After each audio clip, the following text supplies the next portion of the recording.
দ্বারকানগরীর এক প্রান্তে একটি ছোট্ট গ্রাম ছিল, যে গ্রামের নাম ছিল সত্যগ্রাম। এই গ্রামের মানুষেরা খুবই সৎ, পরিশ্রমী এবং ভক্তিপূর্ণ ছিলেন। গ্রামের এক কোণে বাস করতেন একজন সাধারণ কৃষক, নাম তার শিবনাথ। শিবনাথ ছিল খুবই পরিশ্রমী এবং সৎ, কিন্তু তার জীবনযাত্রা ছিল কঠিন এবং সংগ্রামময়। তার পরিবারে স্ত্রী এবং 2 সন্তান ছিল, যারা তার উপর নির্ভরশীল ছিল। একদিন শিবনাথের জমিতে প্রাকৃতিক দুর্যোগ ঘটে এবং তার সমস্ত ফসল নষ্ট হয়ে যায়। তার পরিবার অনাহারে কাটাতে শুরু করে। শিবনাথ চেষ্টা করেও কিছু করতে পারছিল না। তার মন ভেঙে যাচ্ছিল, কিন্তু সে তার বিশ্বাস হারাচ্ছিল না। শিবনাথ সবসময় আমার উপর বিশ্বাস রাখত এবং প্রতিদিন আমার কাছে প্রার্থনা করত। শিবনাথ জীবনের প্রতিকূলতা অতিক্রম করার জন্য নতুন পথ খুঁজতে লাগলো। সে গ্রামের বাইরে গিয়ে কাজ করতে শুরু করলো, কিন্তু তার উপার্জনের পরিবারের প্রয়োজন মেটানোর জন্য যথেষ্ট ছিল না। একদিন শিবনাথ গভীরভাবে আমার ধ্যানে বসলো এবং আমার কাছ থেকে সাহায্যের জন্য প্রার্থনা করল।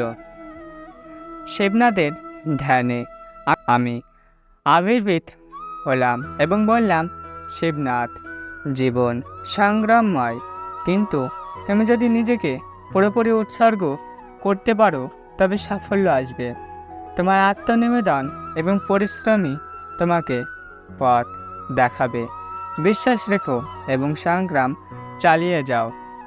আমার উপদেশ শিবনাথের নতুন শক্তি ও প্রেরণা পেল। সে ঠিক করল সে কোনোভাবে আর হার মানবে না। সে গ্রামের বিভিন্ন জায়গায় গিয়ে ছোট ছোট কাজ করতে লাগলো এবং ধীরে ধীরে কিছু অর্থ সঞ্চয় করলো। সে তার জমিতে আবার চাষ করতে শুরু করলো এবং প্রয়োজনীয় সরঞ্জাম কিনল।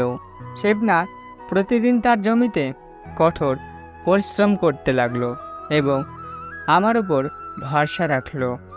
শিবনাথের পরিশ্রম এবং আত্মনিবেদনের ফলাফল ধীরে ধীরে আসতে শুরু করলো।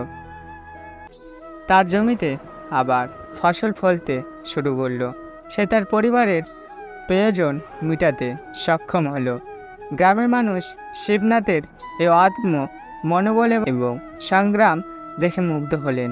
তারা তার কাছ থেকে শিখতে লাগলো যে জীবনে সংগ্রাম করতে হলে ধৈর্য, আত্মনিবেদন এবং বিশ্বাসের অপরিহার্য। শিবনাথের জমিতে প্রচুর ফসল ফলল এবং তার পরিবারের জীবনযাত্রা উন্নত হলো। গ্রামের মানুষ তার পরিশ্রম এবং সংগ্রামের প্রশংসা করতে লাগলো। শিবনাথ তাদের বলল, জীবনে সংগ্রাম আসবে, কিন্তু আত্মনিবেদন এবং বিশ্বাস নিয়ে কাজ করলে সাফল্য আসবে। আমার উপর বিশ্বাস রেখো এবং কাজ চালিয়ে যাও। শিবনাথ আমার উপদেশ মেনে আত্মনিবেদন এবং সংগ্রামের মাধ্যমে সফল হয়েছিল।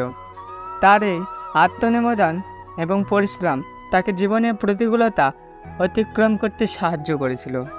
শিবনাথ বুঝতে পারল যে সংগ্রামময় জীবনে আত্মনিবেদন এবং বিশ্বাসী সাফল্যর মূল চাবিকাঠি।